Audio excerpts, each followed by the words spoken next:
የተወለደው 1959 ዓመተ ምህረት ነው።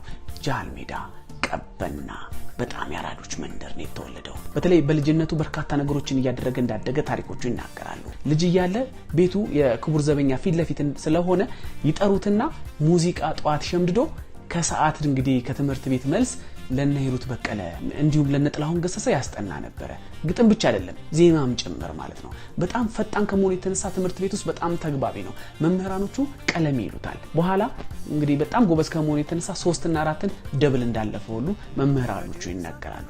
ፀሐዬ ዮሐንስ ይሰኛል። አባቱ ለሀገር የቆሙ ወታደር ነበሩ።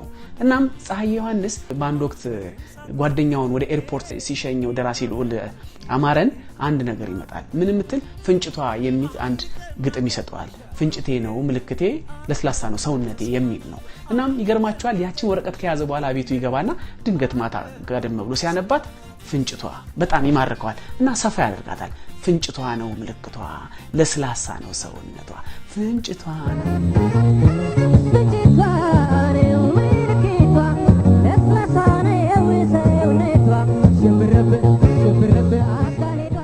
ያዜማትን ነገር ታስታውሱ የለ ፍንጭቷ ነው ምልክቷ የሚለው ዘፈን ወደ አልበም ያድግና አልበሙ በዛ ወቅት 3000 ብር የተሸጠው በጣም የሚገርም ትልቅ ብር ነበር። ቤት ይገዛል ብሎ ነበር ባንድ ወቅት ሲናገር። በርግጥ ቤት መግዛት 800 ብር ምናምን ይሸጥ እንደነበረም ሳይደብቅ ተናግሯል። በወቅቱ ትልቅ ብር እንደነበረ ነው ታሪኮቹ የሚናገሩት። እናም ፀሐዬ ዮሐንስ እንግዲህ ፍንጭቷ አልበም ካወጣ በኋላ በጣም ተወዶለት ነበር።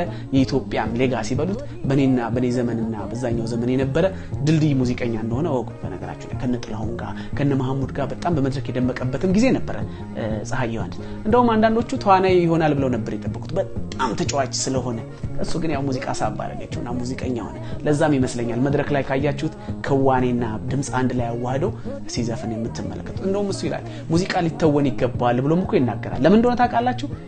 አለዛማ ጆሮአችንን አጥፍተን ልናዳምጠው ይገባል ብሎ ሲናገር ስለሚሰማ ነው። እናም ፀሐዬ ይገርማቸዋል አንድ ነገር አጋጠመው። በጣም እንግዲህ ህዝብ ለህዝብ ላይ ከገጠመው ነገር አንዱ ሲናገር እኔም ስለማረከኝ ነው ለእናንተ አሁን ማቀርብላችሁ።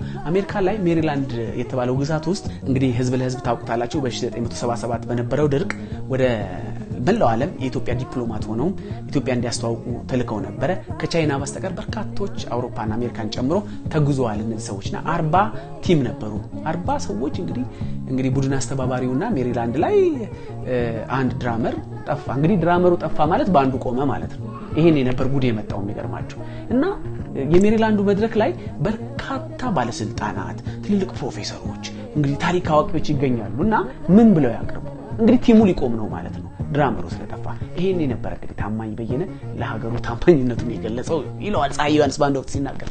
እና ሌሊቱን ሙሉ ያለማቋረጥ ሲለማመድ አድሮ እንግዲህ ለ2 ሰዓታት ያለማቋረጥ እንግዲህ ድራም በመጫወት ዘፈኑ መድረኩን መቀጠል ችሏል።